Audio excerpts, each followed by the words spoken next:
This is the way that we bring it down. Down, down, down. Down, down, down. Down, down, down. Down, down, down. Down, down, down. Igniting the fire within you. Exalting the melody of freedom. These are the things that will bring it down. Down, down, down. Down, down, down. Down, down, down. Down, down, down. Down, down, down. So gather the faithful. Tell everyone to stand and shout loud. Shout loud. Shout loud. Let's bring it down. Let's bring it way down. Let's bring it down. Let's bring it down, down. Let's bring it down. Let's bring it way down. Let's bring it down. Let's bring it down, down. Down, down, down. Let me tell you, it's in the air. Joy is in the air. Love is in the air. Can you feel it? What it feel like? Freedom. What it feel like? Don't sleep on it, brother. You might get left, sister. Can you feel it? What it feel like? Freedom. What it feel like? Justice. No need to be counted, cause I am down. Down, down, down. Down, down, down. Down for the end of racism, for the end of bigotry, cause I am down. For the end of misogyny, that's right. For all the isms out there, just down, down, down. Let's bring it down. Rise up, people. No more foolishness, and let's bring it way down. Riding the river of change into the cries of contrition. This is the way that we bring it down. Down, down, down. Down, down, down. Down, down, down. Down, down, down. Down, down, down. We are the children of Eden, dancing and celebrating freedom. We are the ones that must bring it down. Down, down, down. Down, down, down. Down, down, down. Down, down, down. Down, down, down. So gather the faithful. Tell everyone to stand and shout loud. Shout loud. Shout loud. Let's bring it down. Let's bring it way down. Let's bring it down. Let's bring it down, down. Let's bring it down. Let's bring it way down. Let's bring it down. We've got to bring it down. Down. Stand up and shout. Stand up and shout. Rise together. Accountability starts now. The Eric Dawson Radio Show. Yeah. Rise up. Stand up, shouting loud. If you are not prepared to come to that table and to represent that voice, don't come. Because we don't need any more brown faces that don't want to be a brown voice. We don't need black faces that don't want to be a black voice. We don't need Muslims that don't want to be a Muslim voice. We don't need queers that don't want to be a queer voice. And if you're worried about being marginalized and stereotyped, please don't even show up.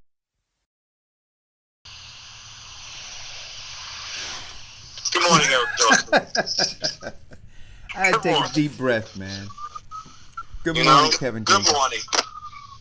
How you doing? I'm doing all right, Kevin Jenkins. How are you, brother? I'm all right. Good. Hey, listen, man. I had to take a deep breath this morning. Oh God. Got a lot just so much is going on, man. We are under attack. We're Uh, under attack. You got Negro whisperers climbing over each other, slave catchers knocking each other down to get to Uncle Mike Bloomberg, man. Somebody said that the money he's throwing out to black people, especially those that he has corralled in the Congressional Black Caucus, he said to them it's like their reparations, Kevin. good. That's good. They said that these people are going to get their reparations from Uncle Mike Bloomberg. But it is just a sad. Kevin, I like that, Eric. They're going to get their reparations. they're gonna get their reparations, man. They said, "Let the hell with the rest of them, man. We're getting ours now And then look, they're grabbing all of the black stuff during Black History Month. They said we're getting ours by any means necessary." You know what, though, Eric? That makes sense. I think it goes back to. It makes a lot of sense. I think it goes back to what Farrakhan was saying. That I don't even hear. Black History Month doesn't even exist. I mean, think about it. Outside of social media space, I don't know. It's just all so weird to me. I mean, everything is just so. I call it Kafkaesque.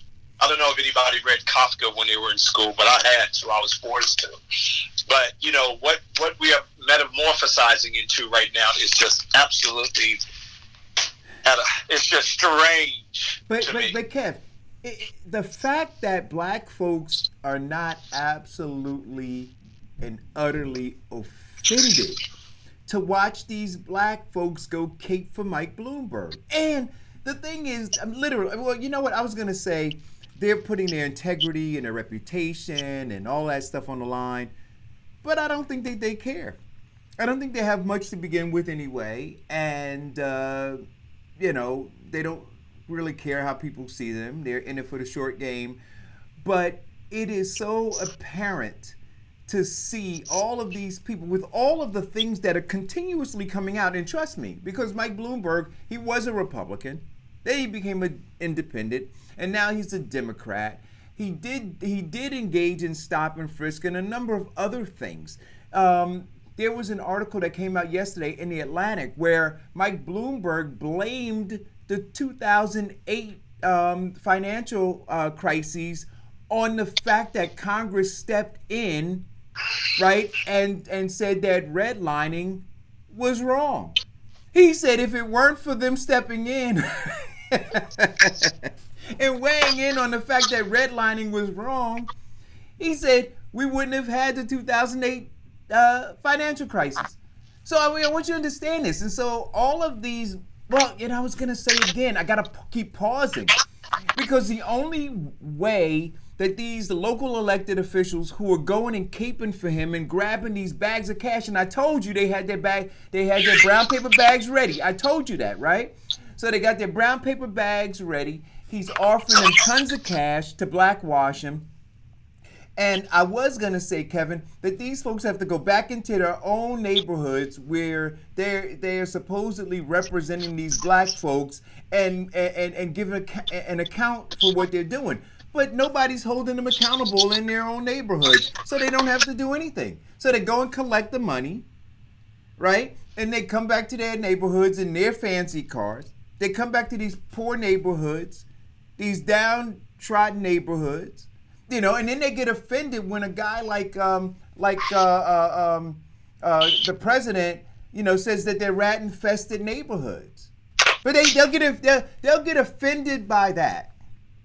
But they won't get offended by the elected official who is overseeing that poverty and at the same time caping for a guy who would continue having policies in place that keep those folks in that poverty. I mean, when we talk about the black dilemma, we talk about the deep psychoses, man, and they're not hiding anymore. They don't feel the need to hide. They're right out there on the front cover hugging on them. The Congressional Black Caucus. that are supposed to be standing up. I want to know. They haven't asked him to give an account for why he abused and terrorized black folks for 12 years. They didn't ask him one question about that. But he's contributing, he said, what, $10 million in total he's promising to contribute to political campaigns this campaign season. I don't know, Eric. What do you want me to say?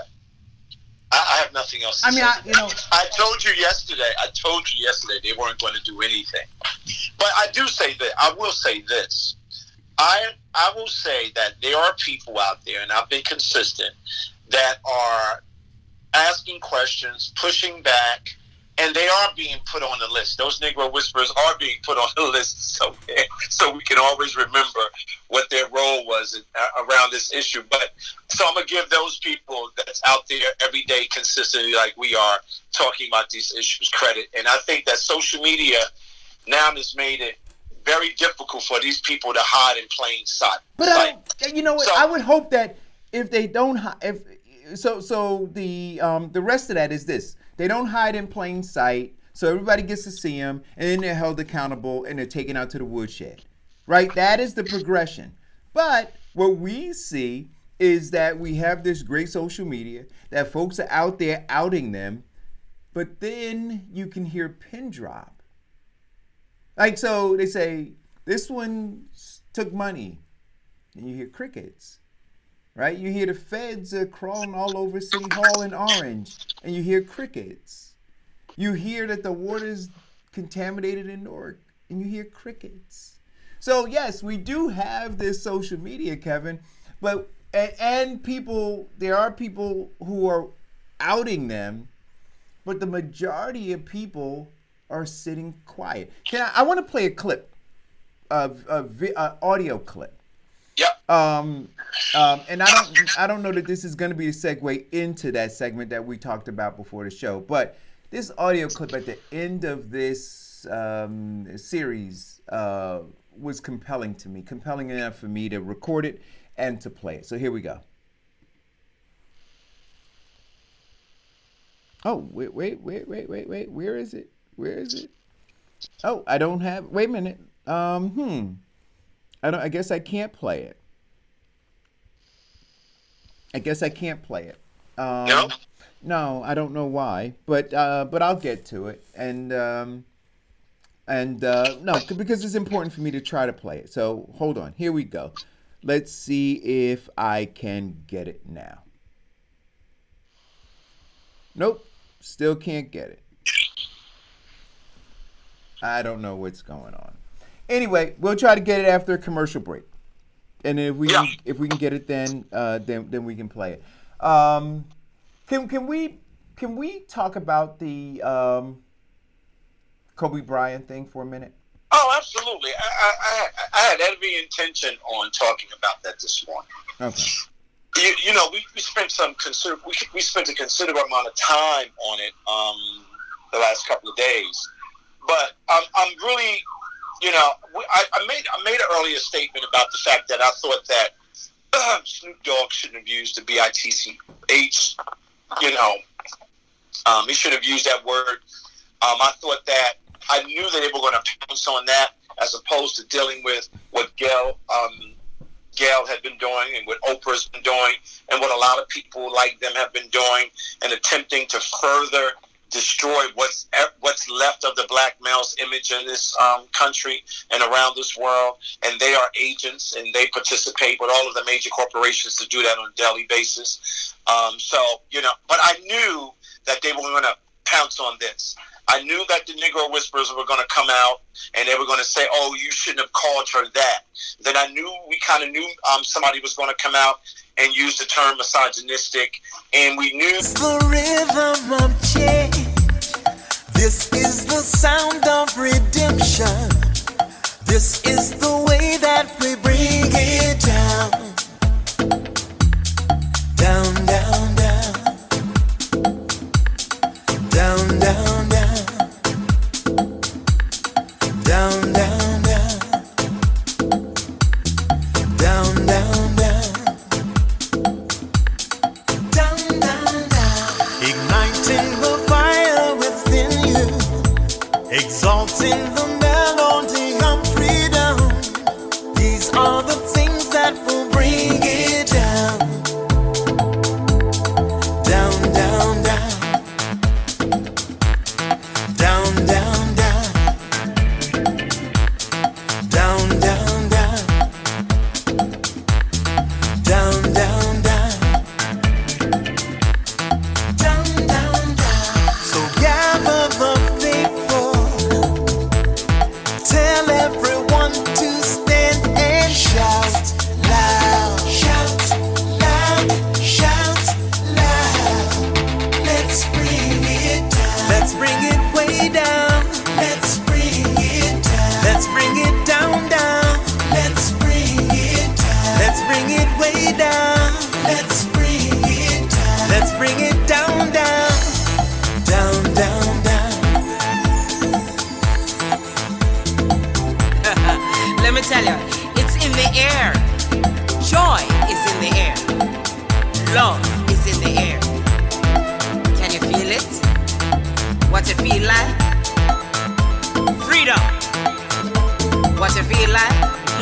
Don't sleep on it, brother. You might get left, sister. Can you feel it? What it feel like? Freedom. What it feel like?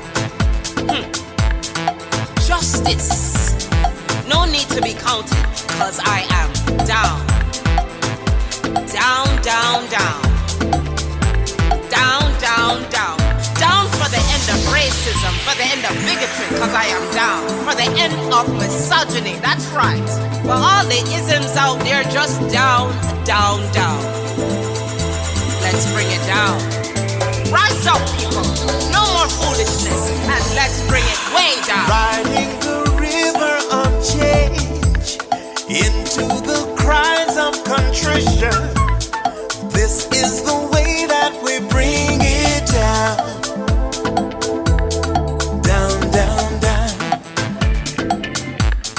Down, down, down. Down, down, down. Down, down, down. Down, down, down. We are the children of Eden, dancing and celebrating freedom. We are the ones that must bring it down. Down, down, down. Down, down, down. Down, down, down. Down, down, down. Down, down, down. So gather the faithful. Tell everyone to stand and shout loud. Shout loud. Shout loud. Let's bring it down. Let's bring it way down. Let's bring it down. Let's bring it down, down. Let's bring it down. Let's bring it way down. Let's bring it down. We've got to bring it down. Down. Stand up and shout. Stand up and shout. Rise together. Accountability starts now. The Eric Dawson Radio Show. Yeah. Rise up. Stand up, shout it loud.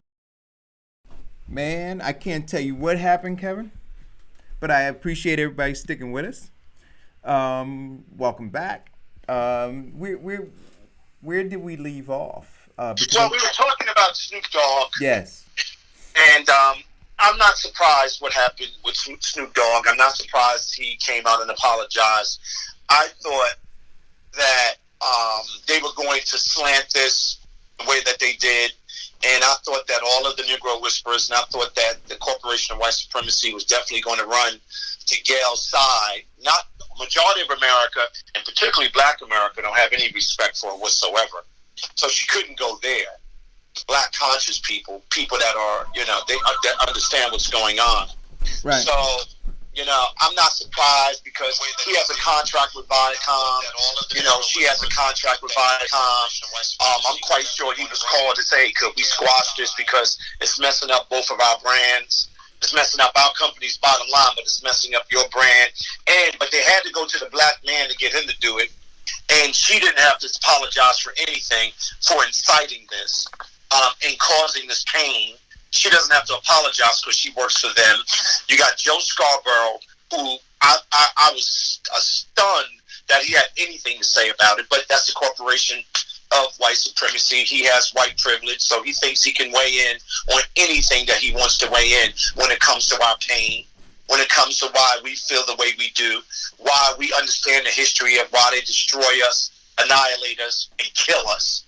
I mean, so they all came out to defend Gail, when in fact Gail did something offensive to us. She's continued to do something offensive to us, and I am not surprised that they took that man,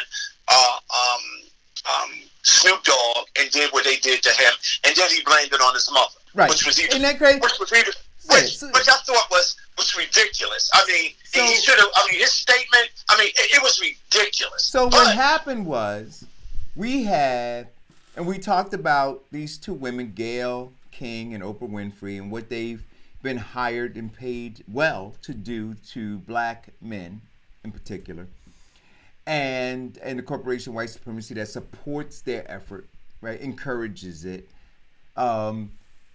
After Snoop came out, and when he came out, he was I think authentic, right? It was what he felt, and like I said, then when Farrakhan called in, I didn't condone what he said and in the manner in which he said it, but I understood it. I understood it from a historical perspective. And like I said, we can't tell people how to manage their pain, how to manage their suffering, right? How to manage their anger. And so Snoop came out, and that's how he felt. And it was as raw and as real as could be. The second video, however, was a result of probably a series of phone calls, right? That led him to not be authentic anymore. And we have to, and to bow down to the very one who we have been talking about castrating black men. And so now you have this man, right, who started off as a lion, Snoop Lion, right? Remember that? Or Snoop Dogg, and then he wound up as Snoop Puppy. And so that's what we wound up with. And I want you guys to be... It speaks to the fact that we own nothing. It speaks to, look what's happening in Byron Allen. It speaks to the fact that no one in this world has respect for black men or black people whatsoever. We are there to be the commodity to their wealth. And guess what? He is a commodity to their wealth. And they had a conversation with him. I call them, the fake intellectual class, and say this doesn't look good for black people to be arguing like this in public. I know all of this. I can almost verbatim tell you what they said to him. This doesn't look good. So you got some Obama people that might have called. You got some other people that might have called from Viacom. You got some other people saying, well, it doesn't look good. You called her a bitch, and you know what? You should take that back.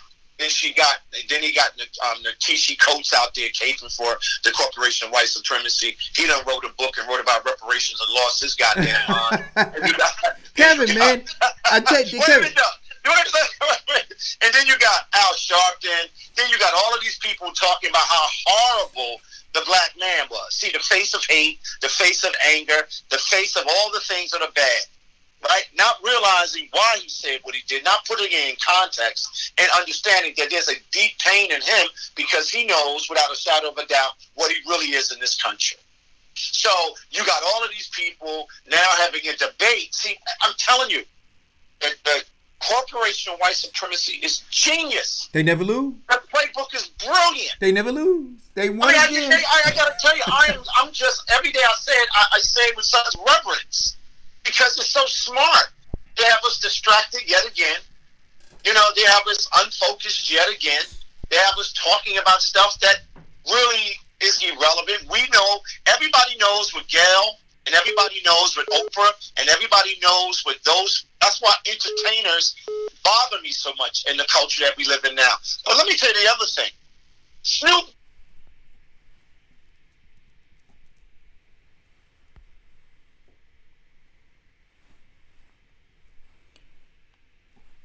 Kevin, I'm not sure what happened to your I'm not sure what happened to your sound. We're going to get you back.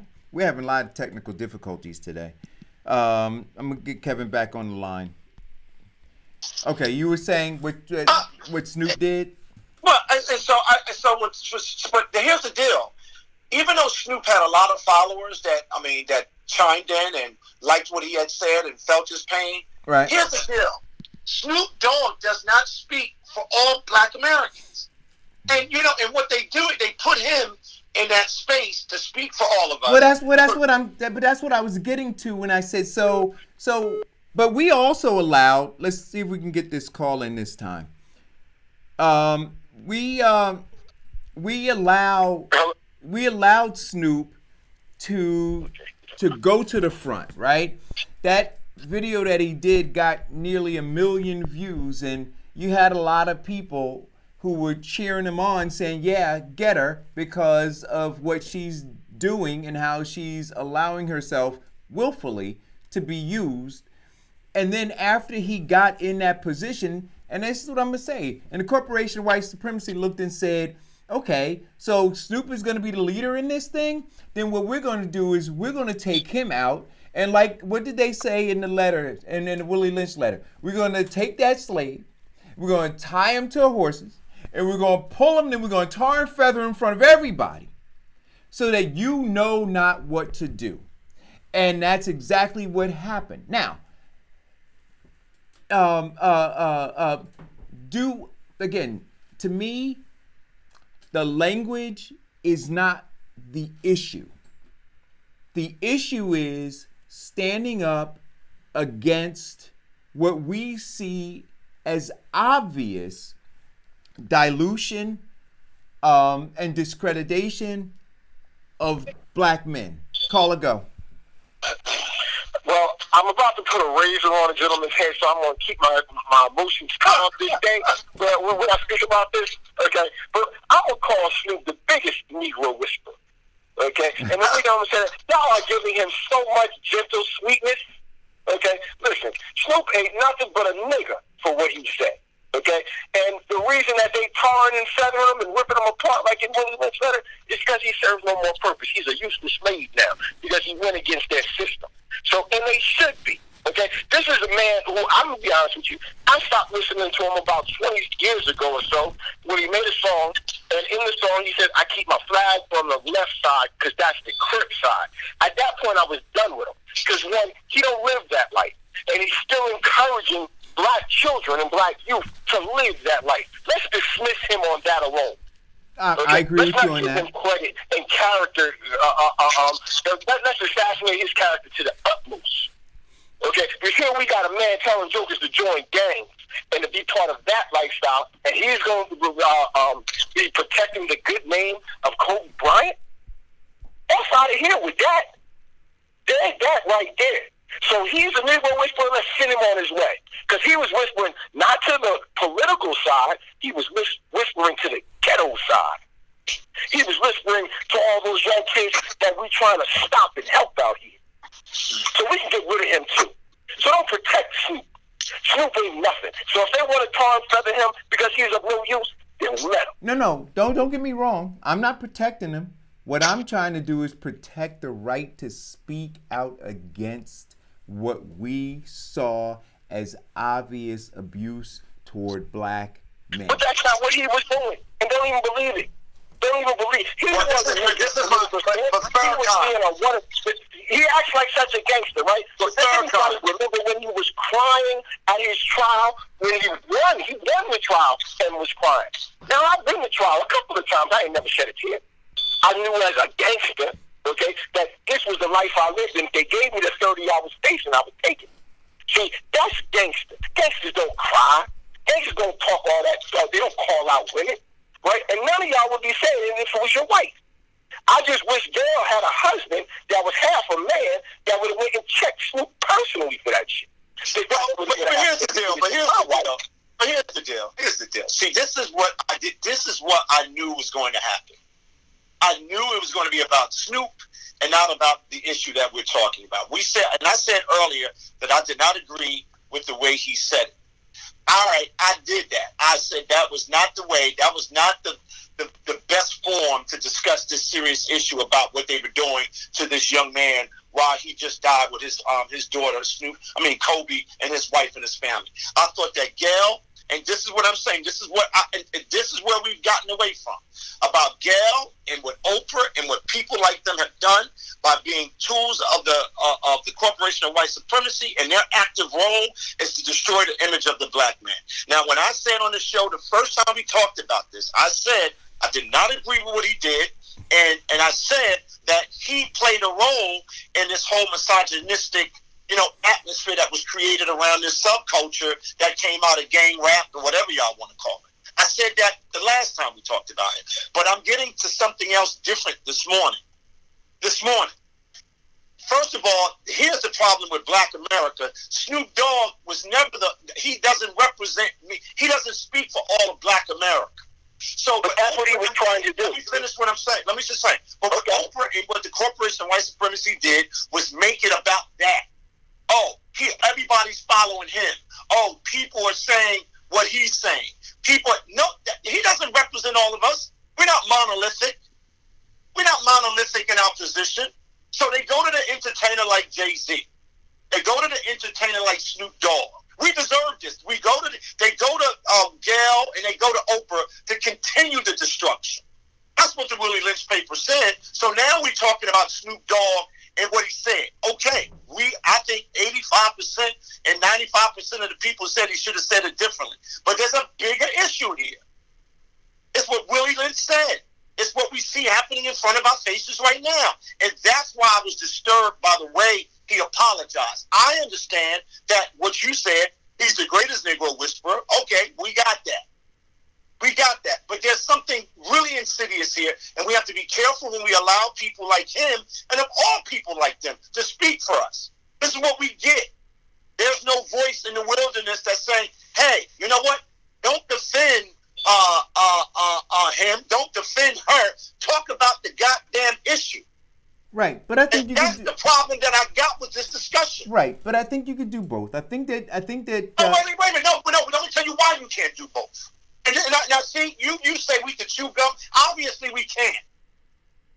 Because we could, we would have understood this in a deeper way, and we would have been able to articulate it in a deeper way. I was perfectly clear, right? So for me, he said it the way that he needed to say it. So when you say that we're not monolithic, that's right. He said it the way that he needed to say it. Would I have said it that way? No. But for me to tell him how to conduct himself and to handle his pain in that moment, no, I can't do that. I could also, at the same time, recognize everything. Let me please allow me to finish. I can also. Okay, go ahead. I can also understand what Farrakhan is saying and say, you know what? He said what he said. I could dissect it and parse it out and say, you know what? What he said about who she was trying to tear down this man's legacy, there was truth in that, irrespective of who he is, what his background is, how he involved and participated and furthered the cause of misogyny through his music and through his lifestyle. I could recognize all of that. I'm saying all of it is true. And so, but where we are now is understanding why he reversed it. And again, not focusing on him, but focusing on the powers that were behind it. That's where I am. Now, I gotta hang up, but before I hang up here, I just got one question. Yes, sir. I want you to keep that same energy and that same mindset when we talk about that Gayle King hatchet job the guy Abdul Rahman ever did on that Who Killed Malcolm X. Because, I'm going to take that same position. See, I'm going to take that position that what he said he shouldn't say, right, about the Honorable Elijah Muhammad and the Nation of Islam, that he did a hatchet job that, I'm going to call it a Gayle King. He did a Gayle King on the Nation of Islam. Well, we're gonna get to that. We're gonna get to it. Conversation. We'll get I'm to gonna let you finish this, and then we can get to that. Because I got a razor on the man, and I can't. I'm a little emotional with the thing. He's a good man. No. And out of respect for his life and the love that his family has for him, we're going to hold that part of the conversation until you're finished. But we're gonna get to that conversation because he went at my teacher, and if I see him, he can't come in the barbershop. He ain't allowed in that barbershop. Okay? Not for the way he was talking. So I'm gonna let you go. But just I want you keeping that same energy. I want you to keep that same mindset. I got a lot to say. Hey, as a fruit of Islam, as a Muslim, grew up in Nation, I have a lot to say too. So I'm very interested. Oh no, listen. We're gonna have that conversation. We're gonna get to it. I'm gonna hang up so I can listen. All right. So what I want to do is I want to play a clip. This was from Antonio Moore. Antonio Moore did a thing on YouTube. But he had a clip of a woman on there, and I thought that what she said was very, very poignant. And so I'm going to bring that up, and we'll have further conversations about it. Here we go. Oh, thank you very much. I'm not going to say who's to blame, but I do think that we're trying to make a very uncomfortable conversation complicated. And I think we're doing that because clearly there is a lot of emotion and a lot of hurt involved. In order to really have a conversation about why this has been such a big story, if we have to talk about what was happening in 2003 when Kobe was first accused of rape.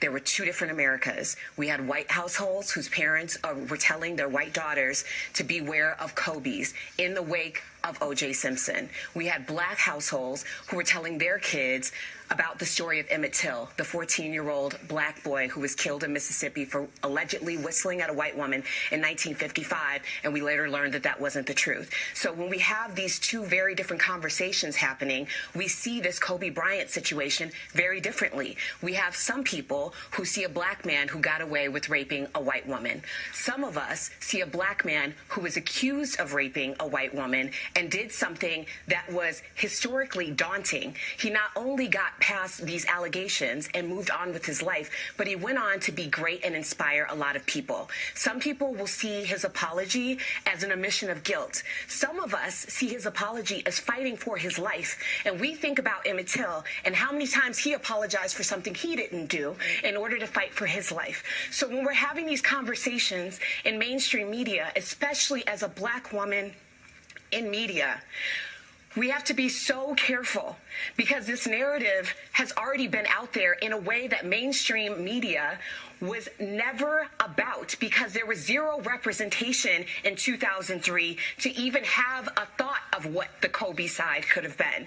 And now we're here and we're having these conversations, and we can't have these conversations with even a hint of not having a historical context in them, because it is just that painful. And that's the reason why no one wants to hear from any black woman, black man in mainstream media that isn't speaking love and peace and honor on Kobe Bryant's name less than 2 weeks after his death. And that's the reason why there's so much backlash. And until we have that conversation, we're not having a conversation at all. So that's what I was saying. So this thing is nuanced, right? All of these layers that are attached to this.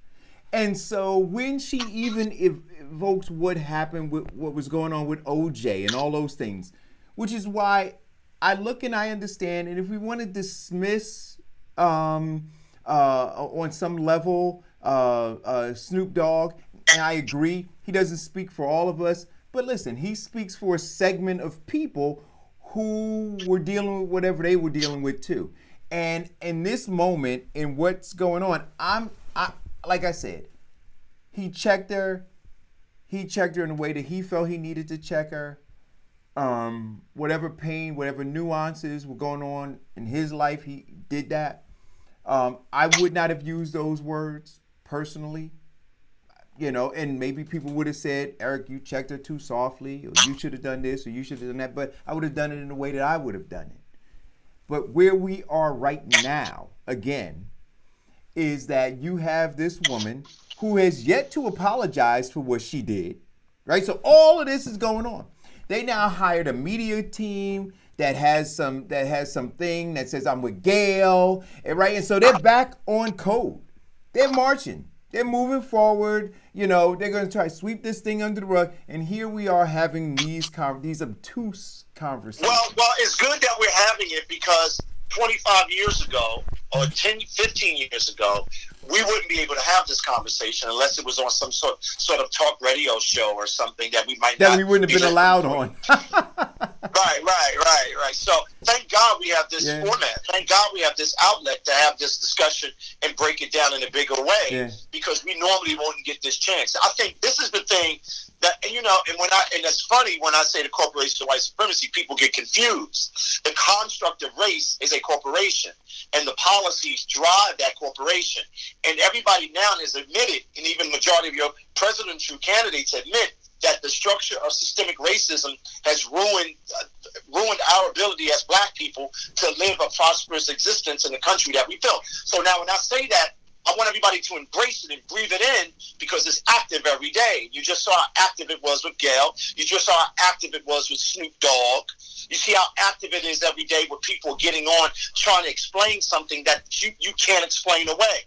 And then, again, when I talked about the celebrity class for the last several months, I'm telling you, this is not the celebrity class that I grew up in and you grew up in that were conscious. A lot of these people that are celebrities now, they have benefited from the corporation of white supremacy. They have been an active participant in the destruction of the black space or the black image, and they got to take credit for it. They got to take the blame for it, like we have to take the blame for allowing it to happen. And Snoop Dogg fits into that. Jay-Z fits into that. Right? So, so we got to be honest about that.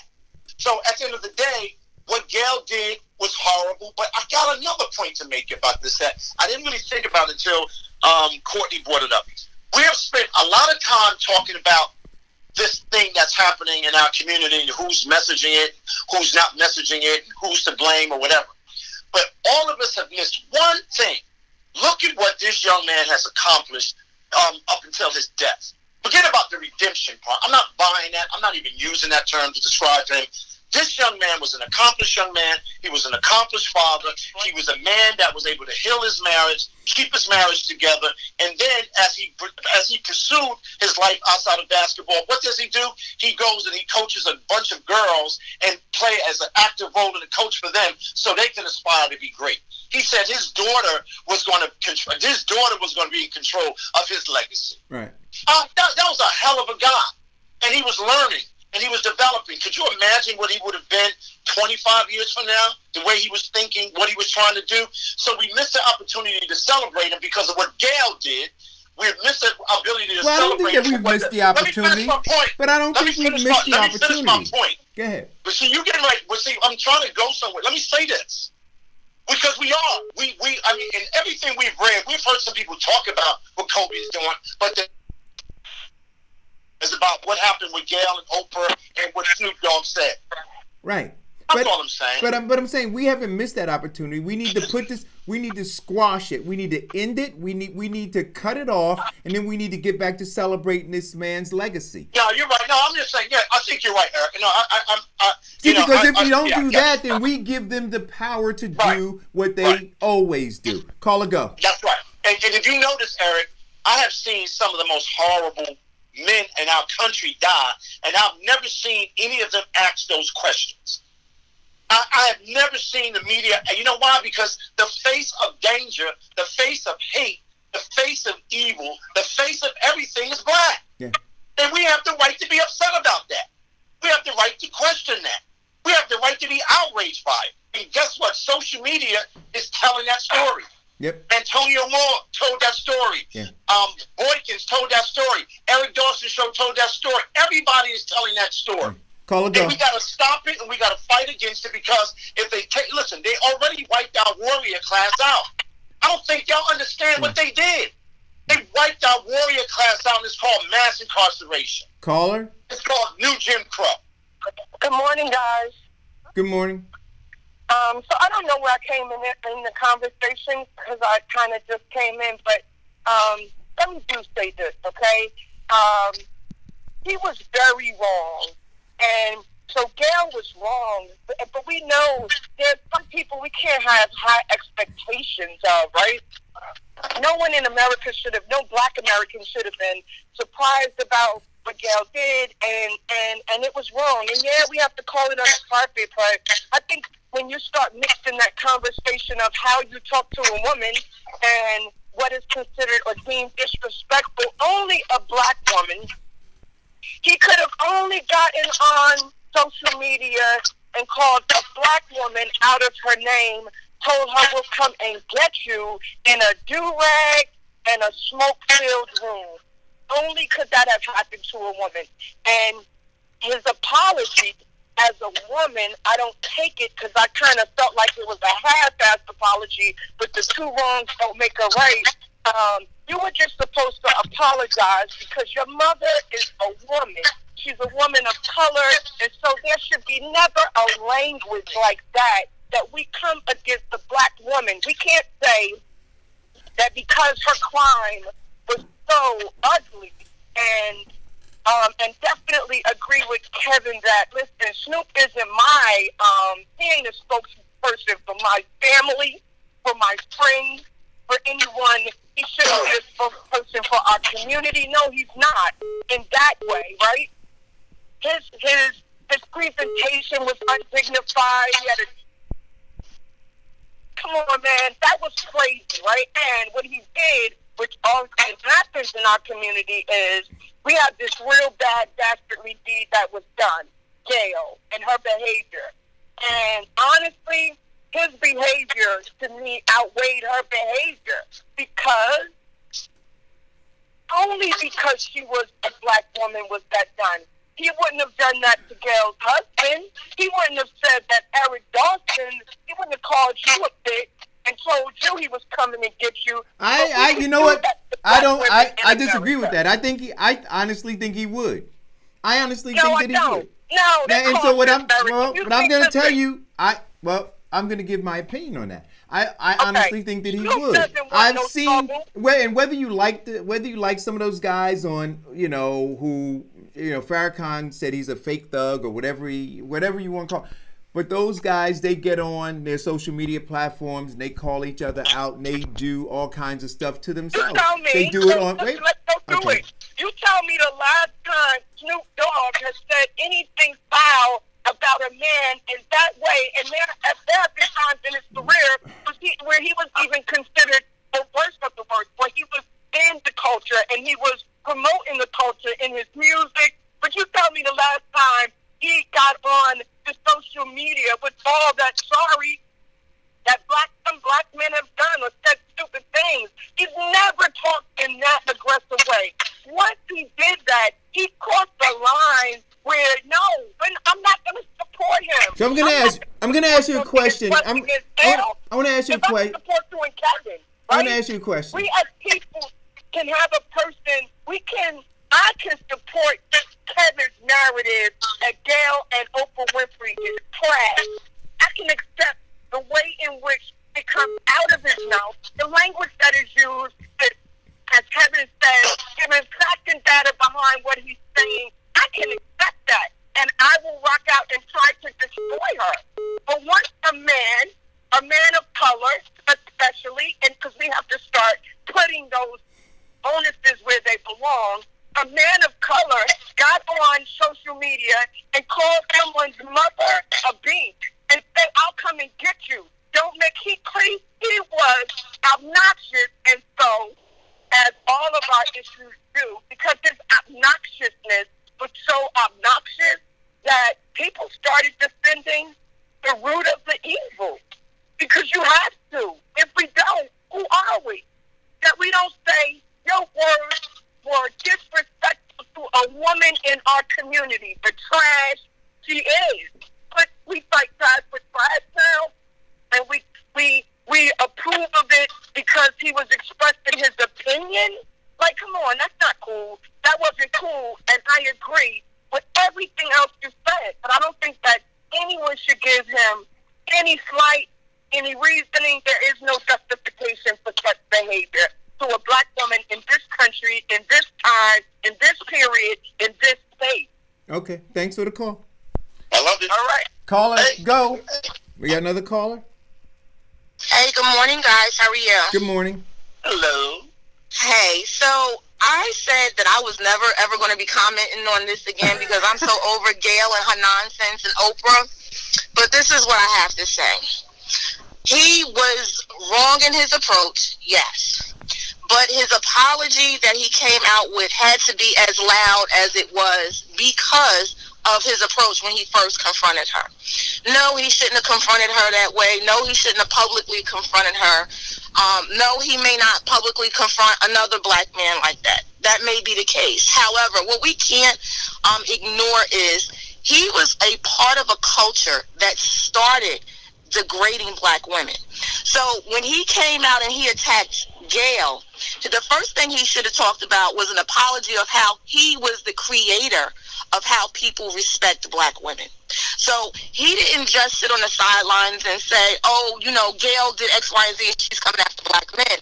He should have said, I was a part of a culture created to go after and degrade black women, call them out their names, disrespect them in every way possible, whether it was physically, emotionally, whatever it might have been. He should have addressed that before he came to attack Gail. Now, he has done it. He has apologized. His apology means nothing to me because he didn't say it to me. So if she forgives him, that's on her. But the thing is, the only reason he came out with an apology is because he started to think and people started to call him, and Martha Stewart said, wait a minute, push back, because you're making Martha Stewart money now. This ain't rap, this ain't hip-hop. This is different money. I agree with that. And so he had to pull back and give a public apology. Right. I agree with that part. The other stuff, and again, this is what I'm going to say. Yep, he was a part of a culture that, or propelled a culture that and Eric, you can't say was. He still is a part of that culture. He has not changed. He's still a part. He still pushes hip-hop and hard rap and all of this gangster rap. So he has not changed. He's still a part of the culture. Okay. Even though he's not producing out new records for himself, he's still a part of it. Okay. So he is still a part. I'll concede that point too. He's still a part of a culture that is doing all of those things. And so now if we look and say, well, because there are a couple things here. And I know we're closing in on, we're past the 11 o'clock hour, so I want to spend a little bit more time on this. And then I want to move on to the Malcolm X, who killed Malcolm X.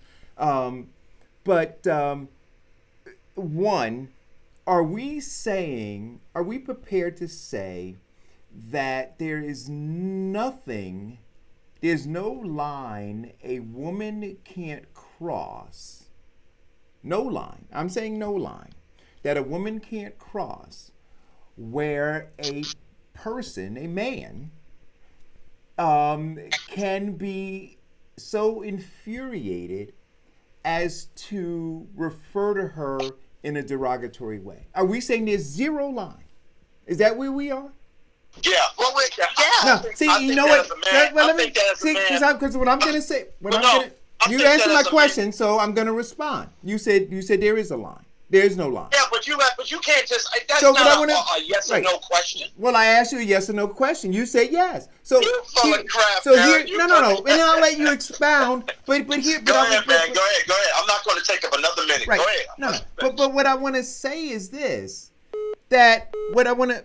We got a bunch of calls coming in. What I want to say is this: that if I'm going to tell you, if a woman, I don't care. If a woman came into my house with a sawed-off shotgun and started mowing down my family, for somebody to tell me in that moment that I have to be careful about the words I use as I address her, I'm saying the hell with that. Are you kidding me? Well, No, but I asked you a very specific question. You were talking about, I said, is there no line? Let's have an honest conversation. No, but I asked you a very specific question. Is there no line that you can cross? Can I use one of Eric's favorite lines?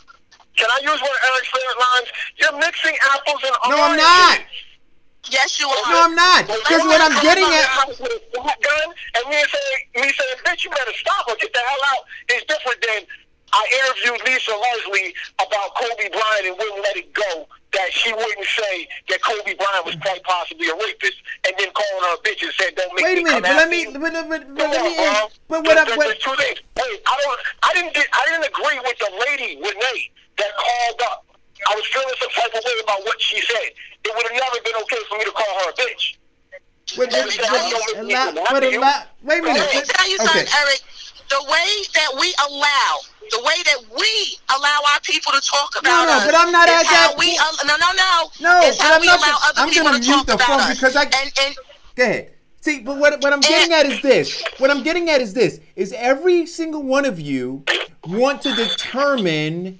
Every one of you want to determine what the line is. Right? So for you, it may be a different line. For Farrakhan, he said, well, if you're on an interview, then no. But if somebody's mowing down your kids, then maybe yes. So who's the arbiter? Eric, Who is the Eric, arbiter I'll that tell makes you the this. decision of when it's okay and when it's not? So I'll tell you this, Eric. My father, God rest his soul, has never, ever disrespected my mother.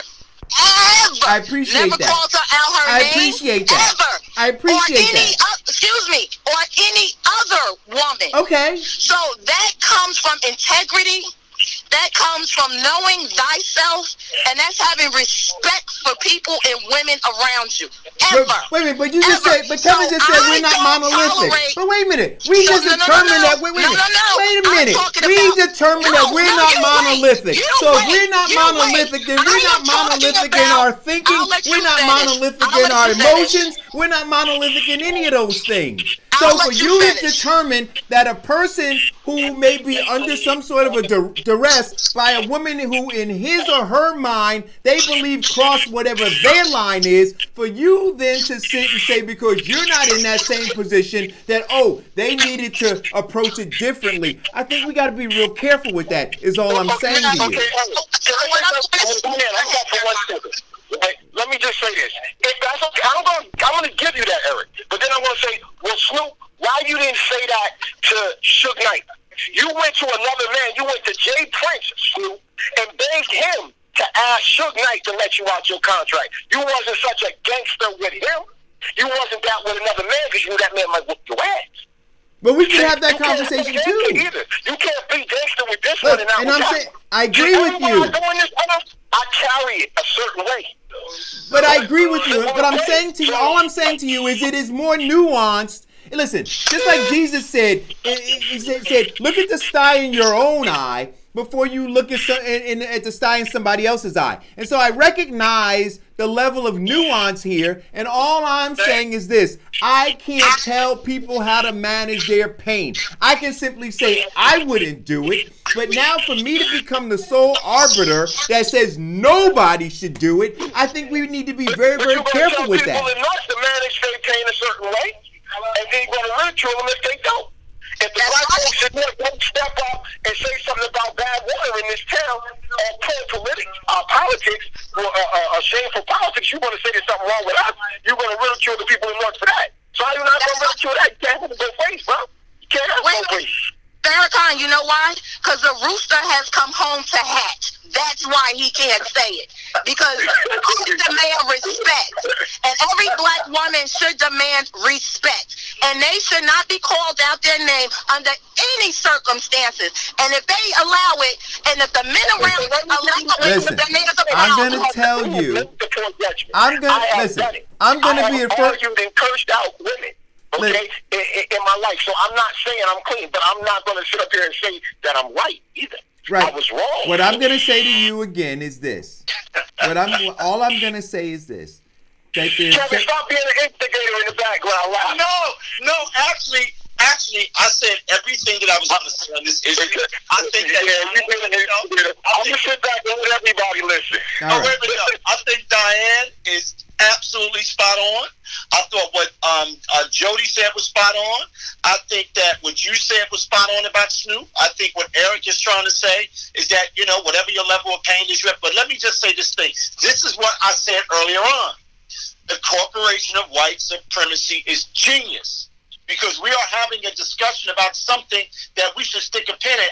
I believe if a man calls a woman those names and does what he did, and I knew this was going to happen, that it was going to become about that, you are wrong. There is no reason to ever call a woman a bitch. Excuse my language, Lord. There's no ever reason to put your hands on a woman. There's no reason for you not to love a woman. But then guess what? The same thing goes for a woman. We need to respect our men that deserve respect. That's right. And we need That's to make right. sure that we take our sons and we train and we develop them and we nuance that relationship more than any relationship. Because if we don't protect our warrior class and re-educate our warrior class and understand all the things that we talk about, we're never going to get to where we have to get to. But let me just get back to my Negro Whisperer analysis. When Martin Luther King said we should have a war on poverty, those same kind of black people that came out and defended Oprah and defended Gail because of their business and their alignment and their business, guess what? The same thing they did to Martin Luther King and Malcolm X. Sure. Same exact thing. Same exact thing. But you know what I so say, Kevin? Look at an Oprah, when you look at a Gail, when you look at even a Snoop, and when you look at all of them, put them in their right context. They don't speak for us. And that's the problem. Nobody, that young lady that you showed, when she was talking, she was speaking for us. She said, let me tell you what this is really about. Let me tell you the historical, put this in historical context. But you know what, though, but here's what I want to... And she was speaking for us. No, but here's what I want to say again. See, and we have to be, like you said, we have to be very, very careful with that, right? Because we're not monolithic, right? So if we're going to stay there, then I'm going to say that she's speaking, yes. I would say that she's speaking No, in for her me. language, But I'm not going to... Wait a minute, though. You're taking what I'm saying. I'm taking your language very specifically, right? Because I'm taking it very specifically because I can't say that she's speaking for us. I'm saying she's speaking for me. Oh, wait a minute, Eric. No, but we have no. See, no, but we can't. Listen, we can't. Listen, you can't. But you can't have it both ways, Kevin. You can't talk about the fact that we're not monolithic. Dawson. No, but I sat here and listened to you. When I'm saying, in the context of what she was saying, in the context, her language, right. Her talking about putting it in historical context, she was speaking for us because she's saying, listen, what you are listening to out there is something, there's a little bit more, it's complex. We got to be real careful with this. We got to be real careful. We got to be real careful. So listen, I don't have to be real careful because I got enough sense to understand who is not speaking for my people and who is trying to put something in context so we can understand the bigger issue. Now, if people out there are that stupid that they don't get that, that's their problem. When I'm saying she's speaking for us, she put it in a historical context. When in fact, a lot of people weren't allowed to be on those TV shows and put it in historical put it in historical context. It's just like when Al Sharpton got up there and defended Bloomberg. It's just like when the guy Eddie Glaude said, "Wait a minute, guys. Hey, you can't defend Bloomberg, Al Sharpton. This is what he did." So at that moment, at that time, Eddie Glaude was putting it in context so black people that don't know what you and I know, or Diane knows, or Farrakhan knows, or the informed class member knows, they know that that person put it in context so we can learn from it.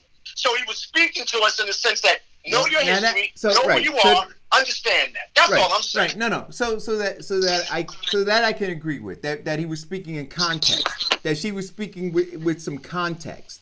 But I'm saying we've got to be real careful though when we talk about who's speaking for us. We can say speaking in context, which is something completely different. And I'm not just parsing words there. Listen. I like that. Listen, Diane. But I agree. We have to really tone. See, because they distract us. We so easily distracted. That's the problem. So they got us talking and supporting Gail and she feel this way and all this.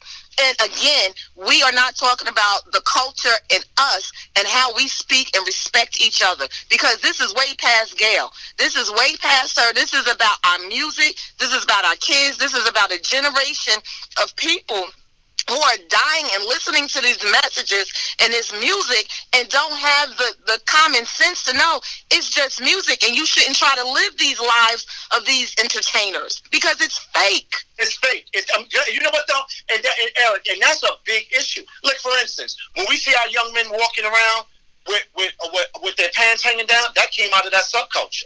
That's not to suggest all rap was bad, but there was a subculture. Sure, we talked about it. We talked about it, right? So we know that there's a lot of things that came out of that. But we embrace it. But you know what? If you pay attention, when the rap started hitting hard, there were a few white people that jumped on the bandwagon and wanted to be rappers. But the white culture shut that crap down.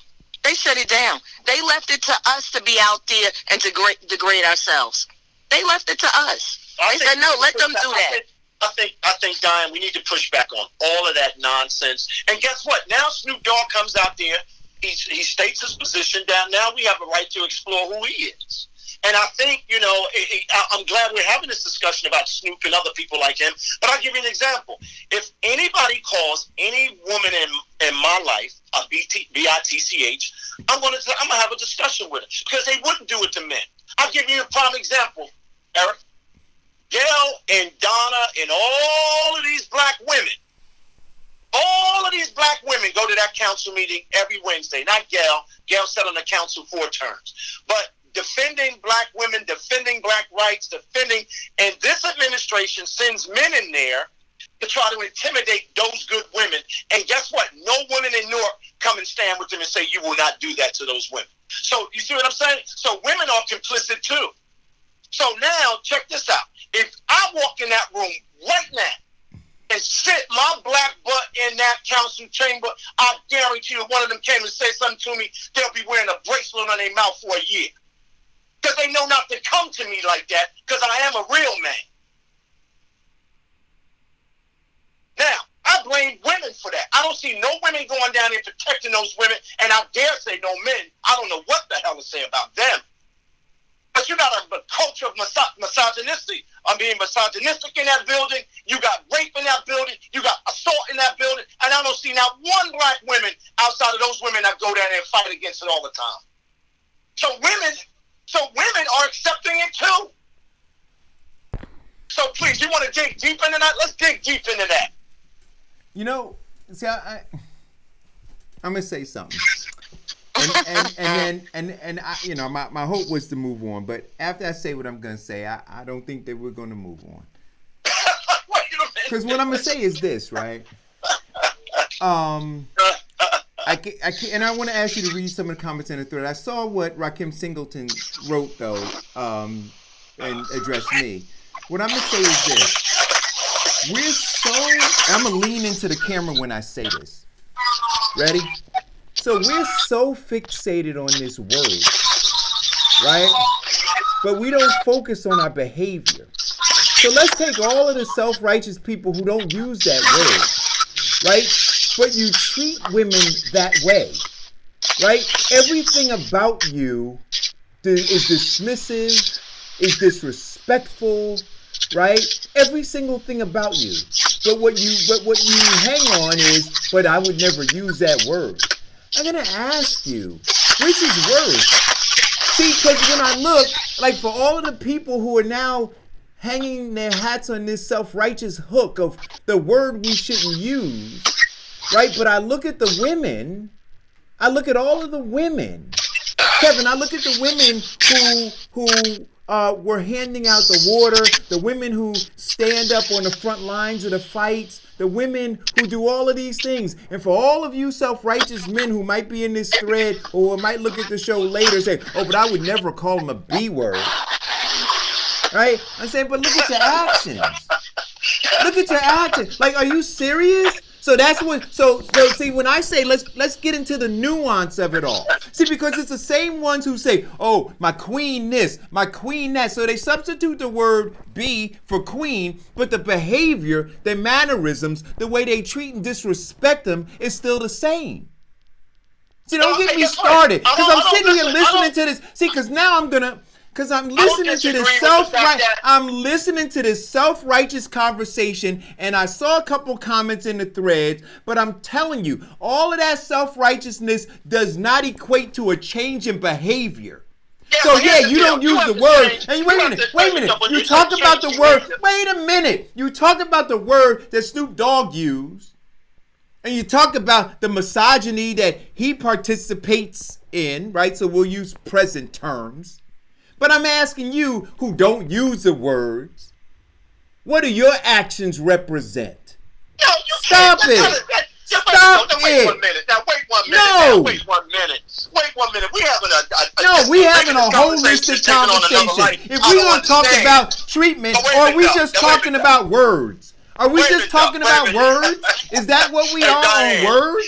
Hey, Diane, he done bumped his head on his. He done bumped his head on his way to this show. I didn't have any coffee this morning. What? But I just want to ask you: are we just talking about words? No. I think we're not just talking about words. We're not that. No, we're not. I just want to be clear. From what I understand from these this is about the Willie Lynch letter. This is about what we have become to each other. This is about all the things that Diane, all the things that Jody, all the things that these women are saying that I subscribe to. We are to blame for this, but there is never a reason for any man, and I say it again, to call any woman out of her name. No reason. And if you did there's did no reason that, for you to do. Wait a minute.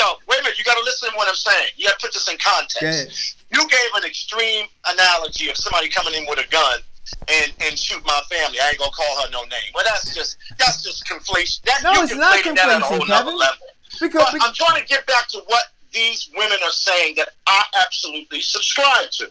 But then I also said, okay, now where are all these women that feel this way, right, about when they see misogyny in action, when these black elected women see women trying to protect women and don't say anything, where are the women's outrage against them? Yeah. That's what I was saying. I'll ask that question too. That, like for men, I say that men, right, has put themselves on the sideline and allowed these black young men and women to turn out the way they are because of what? We didn't do the job we were supposed to do. Now, you got to accept that. Yeah. That's why we see this ugliness. That's why we see young boys jumping on their mothers and fighting their mothers. And we see fathers just disappear and just don't have a role to play at all, but they want to come and pray with me and tell me how to be a man. Are you kidding me? See, we don't want to tell the truth about that. We wouldn't have been here with Snoop Dogg if we would have told the truth about that years ago. We ain't telling that truth. We ain't telling that truth. So I'm saying all of us got something to blame. We all have to blame. But when we see it in action, I've seen this in action for the last several years, and I haven't seen only a handful of black women in this city push back. And guess what the other black women were? Caping for the misogynists, caping for the rapists, caping for all of that stuff that we know that's going on. I know professional women that have been in the public schools that know this has been going on and said nothing. And I know men that know it's going on because they see it happen and they don't challenge it at all. Right. What kind of people have we become? We're going to take these commercials. When we come back, keep going in the threads, guys. I can't read the threads. Maybe when we come back from commercial, Kev, we'll read a couple comments. I ain't talking to you no more. Maybe when we come back, you read it while we're on commercial, see what's in the threads, and then maybe we can address some of that. And then I want to spend some time talking about this Malcolm X. What do you call it? But by the way, before you go to commercial, share the show. Yeah. Because these conversations are very deep, and we should continue to keep having them. And I'm very open to them. I'm not afraid of these conversations. But we just got to shame the devil and tell the truth. Yeah, we do. We'll be right back.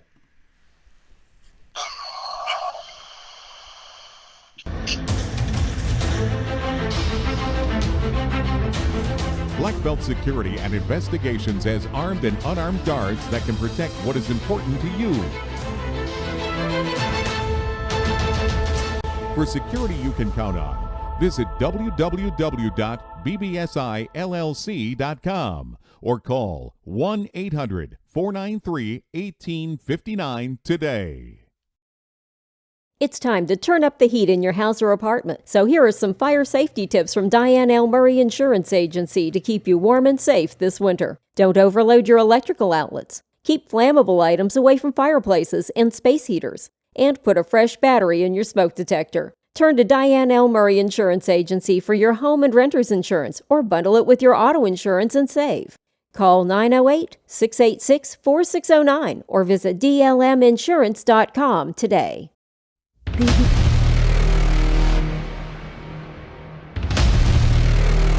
BBSI.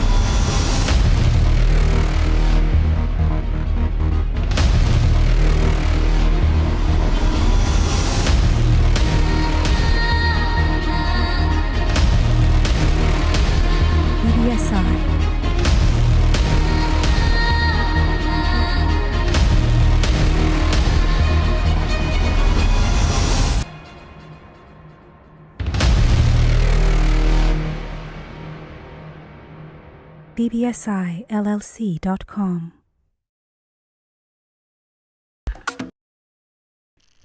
So, yeah, I saw that comment too, Kevin. Thank you very much, Jody. Jody, it costs having cancer. It costs a whole lot to get to smile. Yeah.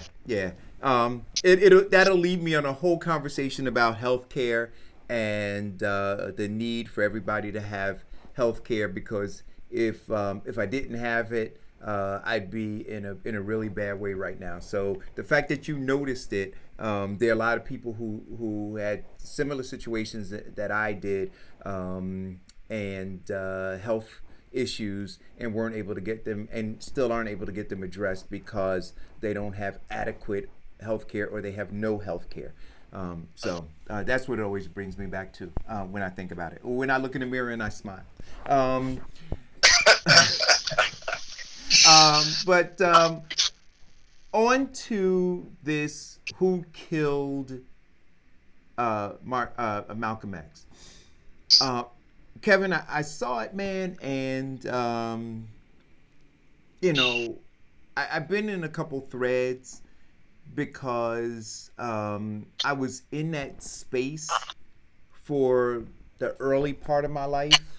My dad had me down at 25B on Bergen Street, and I was really uncomfortable. And I used to tell him that I was uncomfortable because I was reading the Quran, and what I was reading in the Quran did not jibe with what I was experiencing at Mosque 25B. My father at some point removed himself and extricated us from that environment. I felt it at that young age. I felt it very toxic. I felt some of the things that I knew that were going on by some of the men who were in that church, and in that mosque, and how on the surface, right, they were treating women, but behind the scenes they were mistreating women and mistreating the community, and some other things that were going on. So I was looking at it all, and much like when I was in the church, right, and I was reading the Bible, but what was happening in the church, it didn't jive. So I'm like, this isn't, and so I left. And so when I got to see this this series, and look at a lot of the faces I knew, right, a lot of them, I just kind of, I kind of shook my head about it. And then when you got into the who killed him,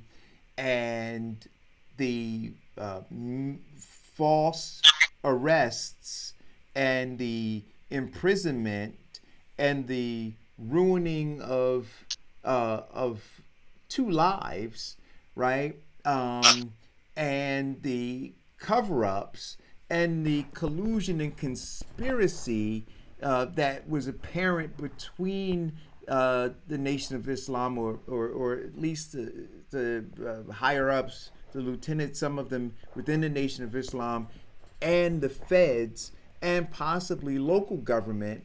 I just, and then the end of it, I just had this roller coaster of emotion. And then at the end, to see that, this brother who served over 20 years in jail, who was complete, because the other one died, right? But he was interviewed toward the end, and talked about his disconnect with his family, with his children, his grandchildren, his great-grandchildren, because of the time that he served unjustly. And then I started thinking about and then I had this flashback to when I was sitting there and seeing the abuse that the community suffered in some cases at the hands of some of these men who were in at least the mosque that I was in.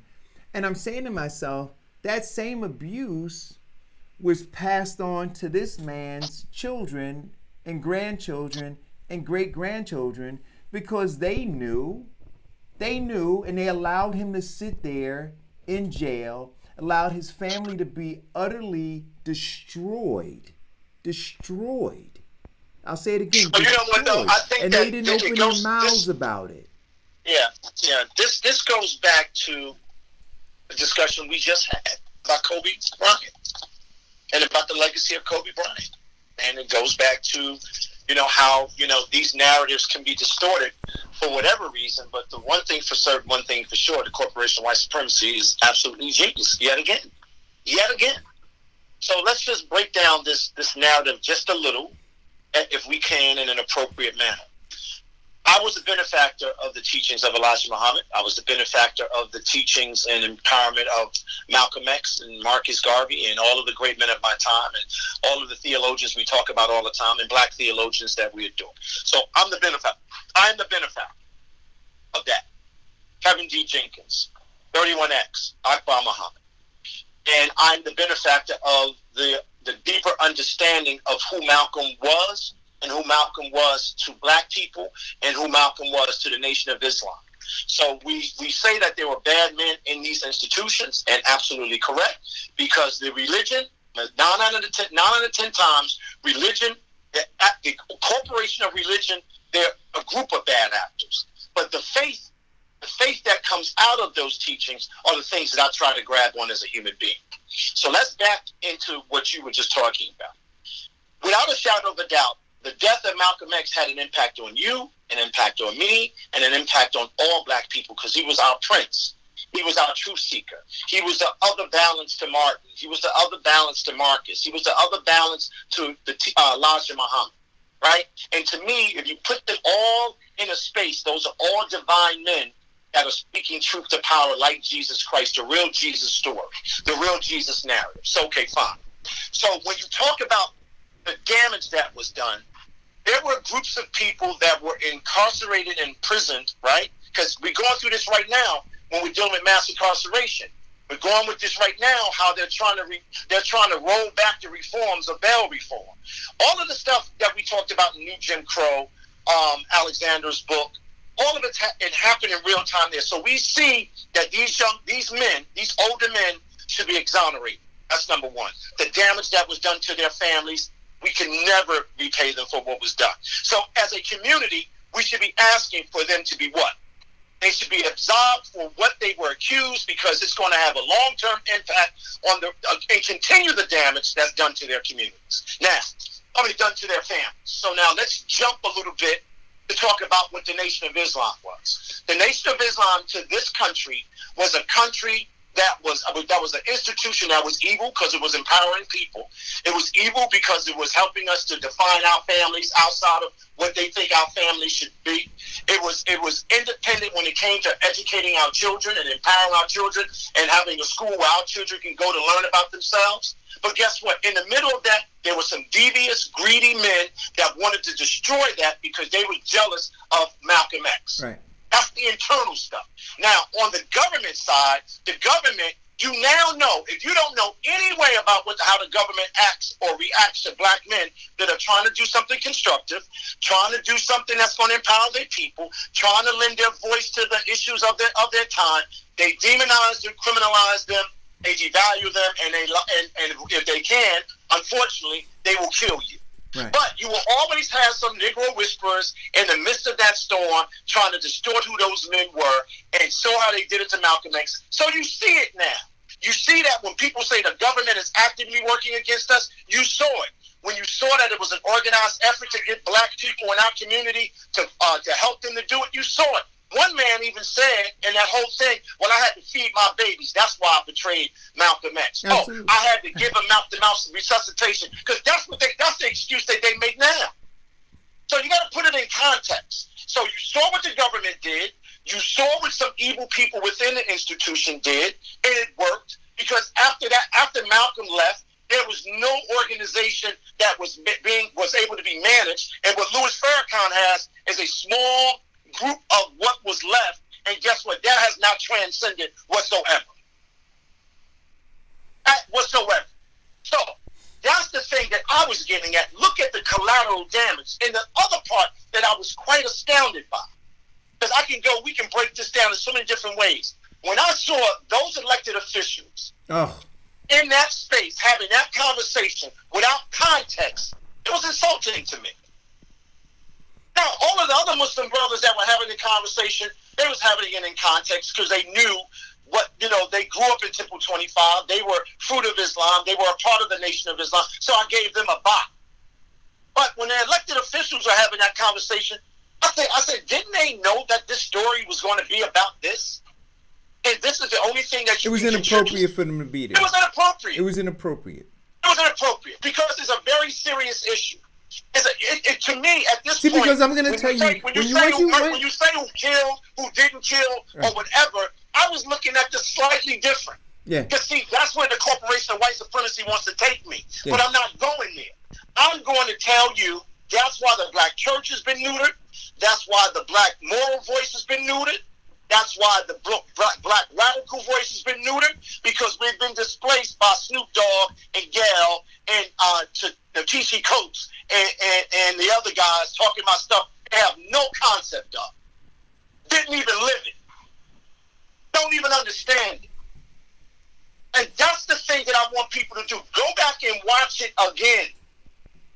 But and guess what? We have men every day that get up in a cell every day and have been wrongfully accused. Absolutely. And guess what? I want the outrage to be there. Well, but here was part of the narrative as it played itself out. So yes, the dynamic of the the power of the Nation of Islam and how, in fact, and you saw Malcolm being a big benefactor of it, right? Going from where he was to where he wound up being, and how the nation cleaned him up. And so you saw what an institution like that was capable of doing. But then you also knew, if you were in there, you saw another side within the nation of what it was capable of doing in turn of turning men to, right? Based on the influence that it had. But beyond that, when you had this narrative in there about this very open secret, right? That's what they talked about in there, this open secret. So everybody knew, but nobody said anything because there was some sort of code, right? And in the midst of that, you had families that were being ruined, that were literally being ruined, and folks were all okay with that. They were all 100% okay with that. Well, it's really interesting. If everybody and still okay with it, right? Because many of them said, "What? Don't wait." There was one quote in there where he said, "What happens when you kick a dead dog? Right? It lets out a stench. So just let the dog stay there." So I'm saying to myself, so now I'm still perplexed by a lot of the stuff that I saw. I know the Malcolm. I know the Malcolm story, and the parts that they were telling and what was happening at the time while he was in the Nation of Islam. I knew that story. I knew it, and I understand it, and I can put it in context, and that's what I'm asking everybody to do. But I'm also asking everybody to go back and really analyze and study who Malcolm X was and who he became and what he was fighting against. And what a great missed opportunity. What a great missed opportunity to have him here speaking to us. Have Martin here speaking to us. Having James Baldwin, Langston Hughes. I can go Ida B. Wells. I can just go on. What a missed opportunity that we're going to miss this opportunity, because this is a time that we can go back and watch all the documentaries about Malcolm X. That whole thing about him with the gun, see, that was the corporation of white supremacy. Yeah. Because you're not listening to what the man was saying. Go back and listen to what he was saying and close your eyes and think about where you're sitting and standing right now. Close your eyes and see the further destruction of these institutions that were supposed to be tools to help us to figure out the mess we were in this country. That's why I have no respect for the NAACP. And guess what? When people say the black church, I'm stunned that they don't understand what that means. What that means is very simple. We had to divest ourselves from the white church that was teaching us a theology of Jesus Christ that said it was a right to be a slave and 3/5 of a man.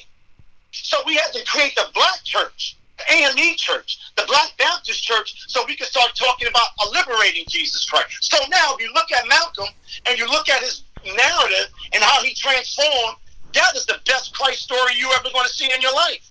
And guess what? And if you see the people that were involved in the institution, the religion, and what they did to him, it's the same spirited conversation we have in church every Sunday about Jesus Christ. And if you see what the government did, you take that and you connect that to what the Roman government did and suppressing and murdering him, and then using the agents that supported that, we see it again right now in the Malcolm X story. Now, Kevin, so I'm saying go a little deeper, go stay a little focused so you can see it all, so when you look at it, you absorb it the right way. And that's what's happening. You got a lot of these hustlers, you got a lot of these people, all of we should leave it alone. Yeah, I know. Nigga, you're ignorant, and we need to run away from those people. They're ignorant. Yeah. Call it go. And it infuriates me because this whole discussion about Malcolm is so timely for so many different reasons, but I want to challenge you to go back and really know and read and listen to what that man was saying. Yeah. Go ahead, caller. So, hey guys, so Kevin, are you saying that the Bible that was taught to black people in slavery is a different Bible that people separated themselves from and created a different Bible in AME? How they or taught just it? the way that it was taught? Just the way it was taught. Okay. Same Bible, different concept of information they gave out. The way that it was taught, the Jesus that they presented to us versus the Jesus that's presented now. But it's the same Bible. Yeah, it's true. It's true. And it's a fact. That's why we broke away. Because it wasn't liberating. It was not talking about us breaking the chains of our bondage. So when you look at the Nation of Islam, and when you look at the church that Martin Luther King came out, it might have looked separated, but it wasn't. Because it was all, he had one principle, to uplift black people, to help black people fight for their citizenship, full citizenship. It was about black ownership. It was about black community, not black neighborhood now. And a lot of people have benefited from that should not have benefited from it. Close your eyes and see the further. They should have never benefited from what Malcolm was saying. They should have never benefited from what Martin was saying, because we see them all. We smell them like dirty rats every time we see them. So that's what I'm trying to say to you. Do some work. Dig deeper. I know what the corporation of white supremacy is doing with these narratives, but see, they know we're not smart. They know we're lazy. They know we're going to get into the whole discussion about, well, who killed them? As opposed to saying who killed us and who killed the movement and who killed any movement that tries to do something for black Americans in this country. And that's the problem that I have with us. It is time for us to grow up politically.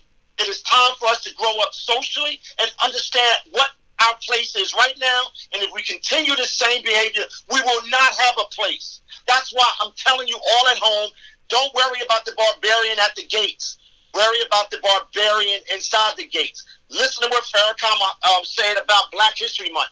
They dropped this in the middle of Black History Month, right? But if you turn on your TV, you don't see anything else that talks about our diaspora, talks about our experience. It's all emotionalized, all nostalgia, and we buy it.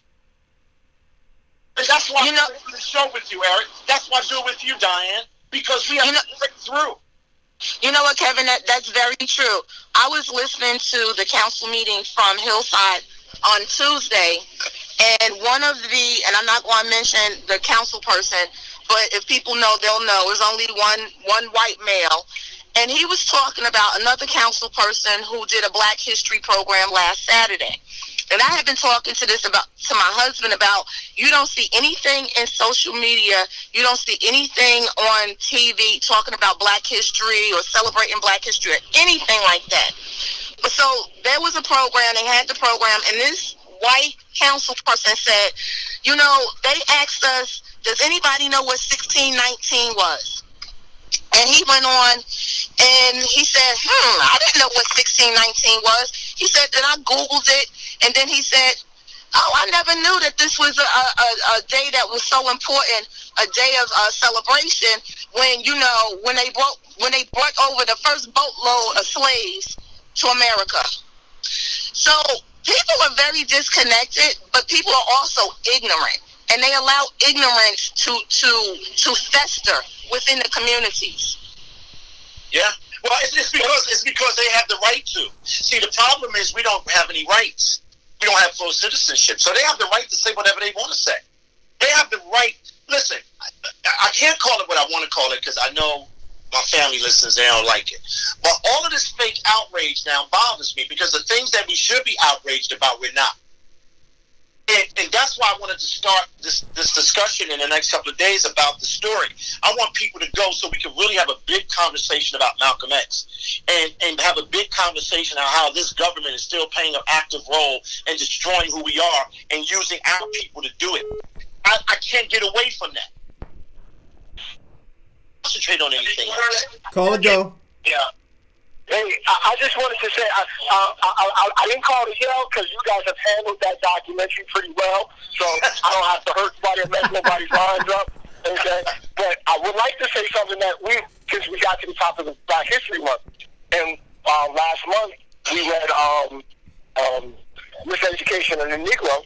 Did we know that Carter G. Woodson is essentially the founder of Black History Month? Yeah, I do. Yeah. I do know. I just learned that out like 3 days ago. I just learned it 3 days ago. But that he created Black History Week, right? To be like the second week of February or something like that. And that's also, I guess, how they ended up basing it into just being the month, because he chose the month for 1 week, right? As part of his organization that he had. And from there it grew into the whole month. But that I just thought was an interesting thing, and I just learned of it, like I said, like 2 days ago, 3 days ago. So I just was bringing that up, that's all. But good job, I don't have to yell, and my hand is sturdy while I got this razor on people. So, like, we're doing good. And I had to put you guys on the TV so that everybody can see y'all when we have this discussion. So now everybody's looking at you like, they can see that ADOS armor you got on, brother. Amen. Man, Farrakhan, I ain't get a chance to be on the big screen TV. So you gonna be on the next one? Well, everybody. Hey, Farrakhan, I got to tell you something. I've been thinking about this for the last couple of days because I've been getting telephone calls and I've been blowing them off. And every time I got a telephone call, they were focused in another space and time. And I'm like, I can't have that conversation. That's intellectually dishonest. If we're going to have a conversation about the nation and Malcolm and what happened, let's have the conversation. Right. But let's not do what they do in reality TV. Turn it into something else. Yeah. That's the fear that I had.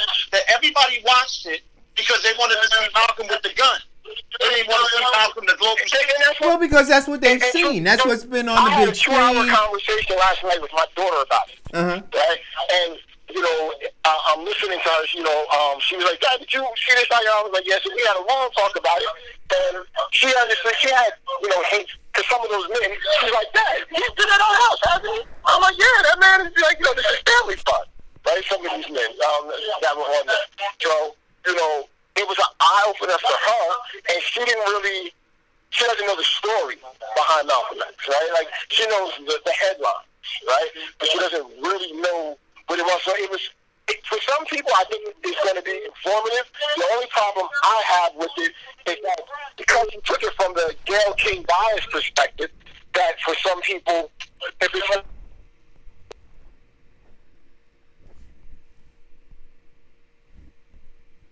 to keep your device number. Go. Hey, I just wanted to add to the conversation. By the way, that's how I watch on the big screen. But just Kevin is absolutely right. We need to have a conversation about the infiltration of all of these organizations and how they are neutered in that all of these organizations have been infiltrated. If you go to any of these meetings, the NAACP, and your local council is the president. If you go to a NAN organization and your local council is as the president or on these boards, and all of this, they should be separate and independent to challenge the wrong in our community. And the infiltration of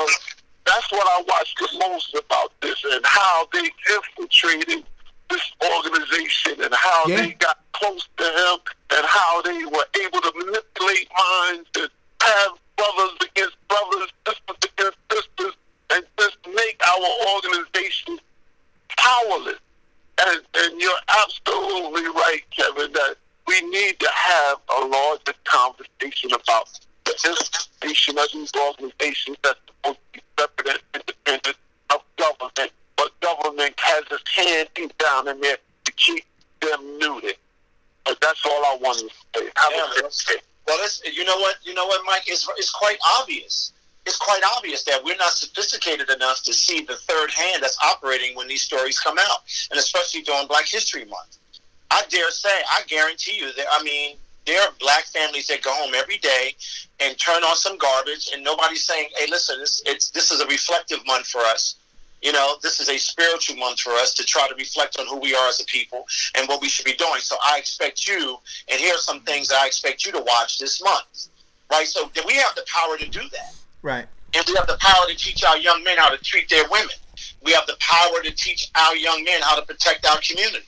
We have power to push back against institutions that are not representing us in a respectful way, or they're using us but for their own personal gain. But we don't push back because what we do is we get caught up in the weeds on, maybe sometimes language, maybe sometimes how we feel about somebody, or maybe sometimes we are just in deep denial that it's comfortable to live the way you do.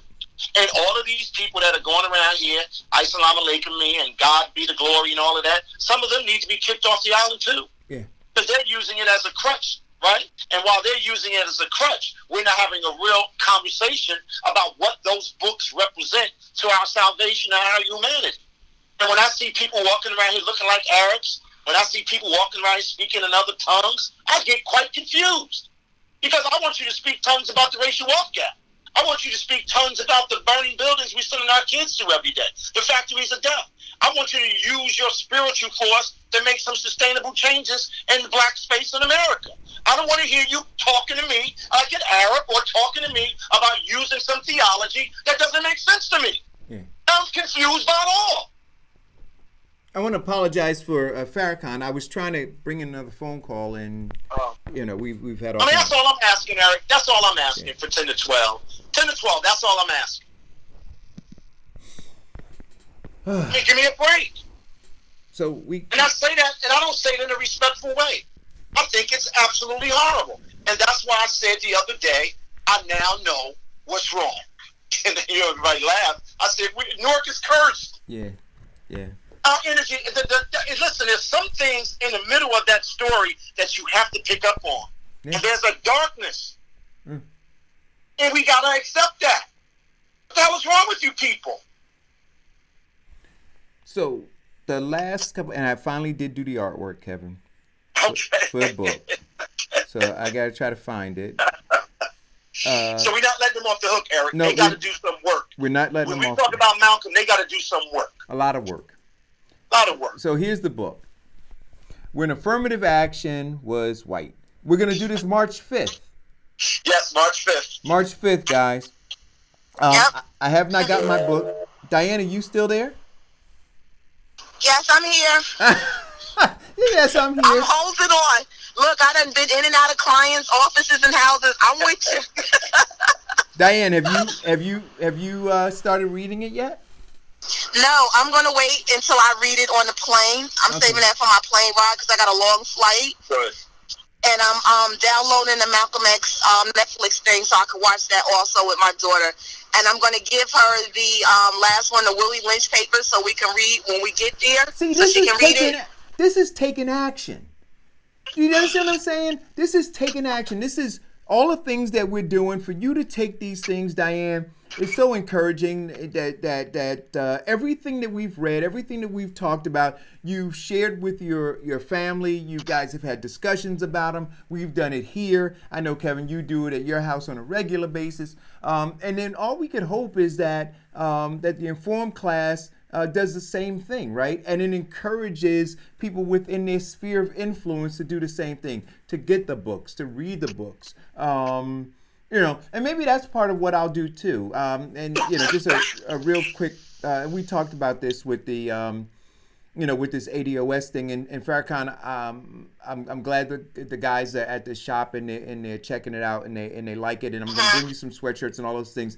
But I talked to Diane about, and I talked to Kevin about how to use this not just to reshift thinking and iconography and such, but when we talk about economic opportunities, right, to use it to maybe create revenue streams to do some things. And so maybe one of the things I consider doing is taking a percentage of it, and for people who want these books that we have and they can't afford to get them, or if we need to figure out how to offload some of them to some schools, maybe we take a portion of the proceeds to be able to do that. But we have to get these books, we have to get this content in the hands of folks so that they can read it and they can become more educated about what's going on, and then transfer that. That's some of the wealth that we can be responsible for transferring. Absolutely. Kevin. Educational wealth. Absolutely.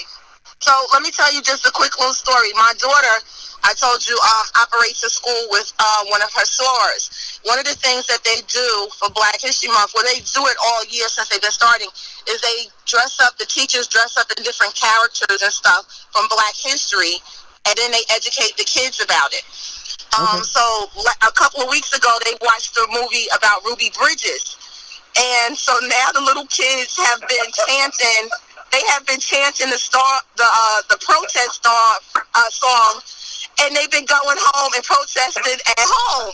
Now, mind you, these are 5, 6, or 7-year-olds. One little girl went to her mom's new job, oh gosh, and told the boss that white people don't want Black people to have equality. See? But you know what, Diane? And you're going to get me on my soapbox right now.